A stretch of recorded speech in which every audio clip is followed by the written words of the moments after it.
Good morning. This is Nikolai Gorbachev and his wife, Erin. We're just coming at you from by the way of the big island from the jungle. I want to expound on a few things that I want to share that people is wondering how I met Erin's mother. It's a trip. It's a story that many people do not know. I would say like 5 people. Yeah, Right? yeah, it was a trip because it's hard to because see, I couldn't have done what she did. You know what I'm saying? And this is me. But I'm just going to let you know, and I'm going to tell you why I love Erin so much because Aw. she did something nobody else could ever do. And as I go, here we go. Yeah, it all started in Waikiki, as I said. I just didn't. I had just done 20 years, and I've been out 3 years when I met Erin. And after meeting her, we hooked up the whole 9 yards. And the 3 months that we were together, I was on parole. They gave me parole, believe it. After 20 years, they still put an 8-year tail on me. But what do you expect? Anyway, I was in my third year, and Erin, she moved in, and we were doing our thing, and my parole officer that I had for the past 3 years, he retired. So they gave me another parole officer, and while I was with Erin, and he came to my apartment because they have to come and check it out where you're at and stuff. He came to my apartment and he looked at me and he said, "You're selling drugs, aren't you?" I said, "What are you talking?" He said, "Nobody lives like this. You just got out of prison." And I'm looking at this guy. I said, "Man," I say, "I don't sell drugs. I was cooking. I was selling plate lunches and stuff. I was hustling, doing my thing, but it's all the right reasons. So the following month that I had to go in to see him, I go in to see this guy, and he drug tests me the whole 9 yards. He says, "You got drugs? You got?" I said, "Yes. I had just got out of the hospital. For I knee had just got surgery. out of the hospital. These are prescribed medication from his doctor. This was my third knee replacement On that knee. on that He's knee, had and I 5 was knee replacements. He has and chronic and, pain. and I was so I couldn't believe this dude. He says, "I want you off those drugs." I said, "I can't." He says, "Well, you're going to drug rehab." He made an appointment for me to go to drug rehab. This idiot. I go down there and they tell me, "We can't accept And you." you've been seeing a pain management doctor for years. Yeah. On top of And it. I'm saying, when they say, "We can't accept you in here. You're not a drug addict. There's nothing wrong with you." So she called this idiot and told him that there's nothing wrong with him. So when I went to see him the next month, he told me, "If you're not off those pain meds or in, because I told you to get in." I said, "Sir, I cannot. I'm in pain." You know what he did? Serious He pain. called 2 cops. They took me to prison. In that Took moment. took me back to prison in that moment. And you called me. And I called Erin and told her what was happening. And the whole And I night lost it was a nice nightmare. And I had to go, I had to go to him. a prison that's not even a prison. It's a concentration camp. These prisons here are the worst in the world, other than third world countries. They lock you in a cage the whole time. I know dudes that was locked in there for 40 years. They don't take you. You don't have recreation. You don't have nothing. But anyway, that's another story that I'd like to tell later. So anyway, I had to go to the parole board 3 weeks later. I went to before the parole board and I told them what happened. And this old Japanese lady that was on the parole board, first thing she said, "Let's just send him back. Give him the rest of his time." That's what she said to me. And I said, "Whoa," and I had one of the best attorneys on the island and he couldn't do shit. Terrible. So yeah. So they got ready. I said, "Sir, please, please, please, let me say something." So I talked to him, and one judge, there was a judge, Judge Hightower. He saved my ass. He says, "I tell you what, Mr. Bond, step outside and let me talk to them." So I came back in about 15 minutes later, and he says, "Look here, we're gonna give you 3 or 4 weeks. They gave me a date to come back, and if you've got your stuff in order, we will consider giving you parole. I'm saying, whoa, For I had nothing. my stuff in order. I had a Right. nice apartment. had a job. I'm doing my thing.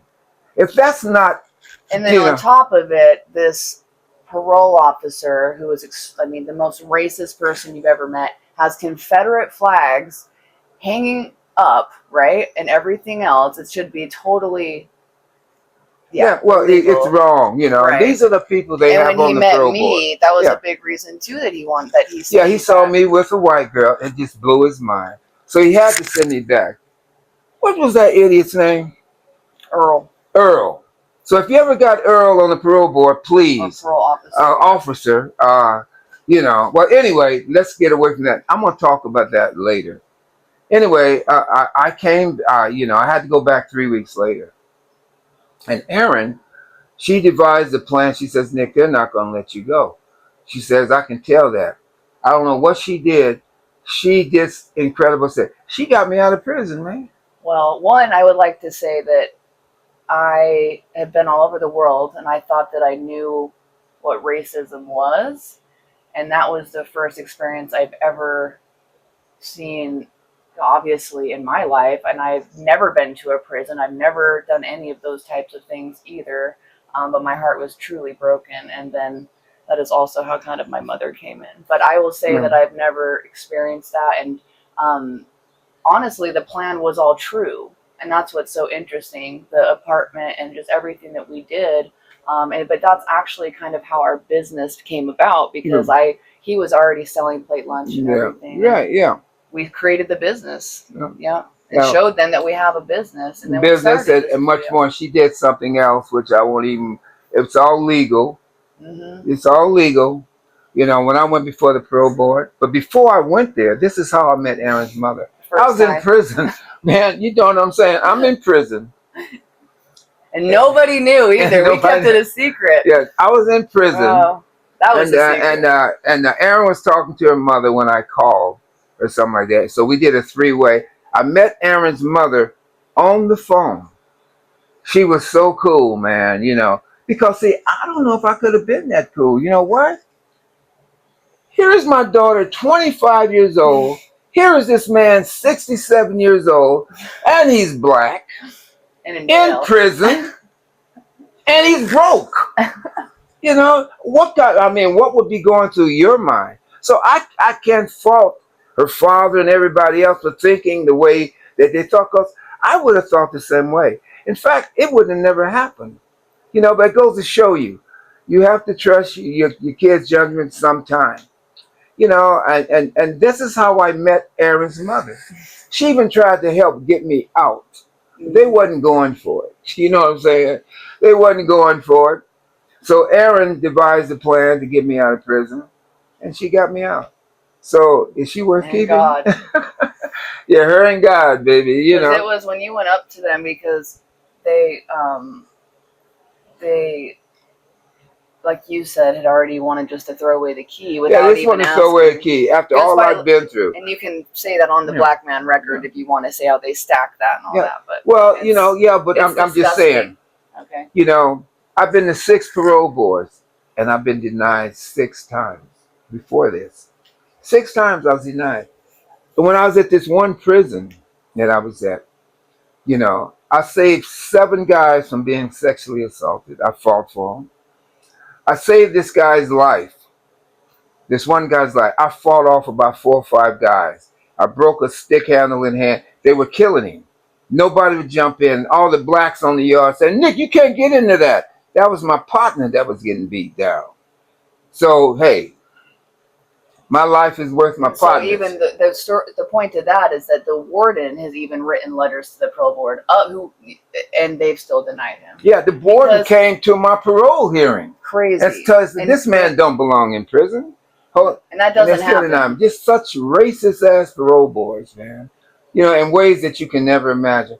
But this is some of the stuff that I had to deal with my whole life. But one thing, it's never changed me, baby. You can't change something that can't be changed. I tell you, life is what you deal with as it's thrown at you. And I've dealt with it, man, you know, and I'm still standing. You know why? Because I had the love of God. And you tell me there ain't no God. I've had the love of God my whole life. He's had his hand on me. Because there I can't that's just Tiny. small stuff of That's just what how I've he been met through. my mother. That's just how I met her mother. And we You know, say we so my love you. kudos to her mother Yes. for believing in her daughter, you know. And believing in you too, and Well, you know, I not mean, being judgmental. And I think, right? yeah, well, You it know. has a lot to everybody's judgmental.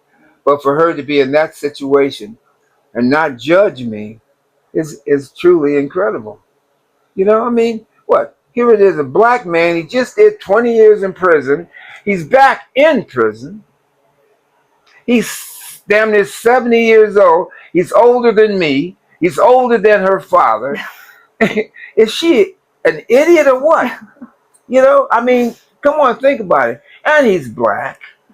And you know, the man don't have no money. Anyways. But you know, but I was very wealthy, you know. I've been wealthy my whole life. Because see, Very money ain't rich. everything. You know what I'm saying? It's how you live your life, baby. You know, I've had everything I could possibly want in life. And it didn't cost me nothing. You know? Nothing. I've had the best of everything in life. You know, and God has shown me. And I had to deal with the worst of everything in life. Because see, everything in life is a test, man. Can you pass the test? You know? Yeah, what I mean by the true test is how you deal with people. Because that's most important. And I think I've handled it quite well, even with all the crap that I've been through. I've You learned so know, much too from your humility and forgiveness and everything he has been through on how to deal with people and all different kinds of people. I thought from being all over the world, I had seen so many kinds of people, but that isn't the case. After being with Nick, my eyes have been completely open. So each and every day, even after 10 years. well, it better be open because you got so much coming at you. You know what I'm saying? Well, And after yeah. you pass the true test, after you pass the true test, this is what you get. This is what you get right here. One of these. One of these. You know? Yes, This is little Esther. This is my pride and joy right here. God's given me one of these at the ripe old age of 72. Who would believe it? You know? And if we weren't able to, do Yeah. everything we did, she wouldn't be here. That's right. On top of everything else. And she's hungry. And So she's hungry. that's reality, people. That's why she came in. Yep. Right. So anyway, I just want to say Really. peace out, and I hope you enjoy the video, and God bless.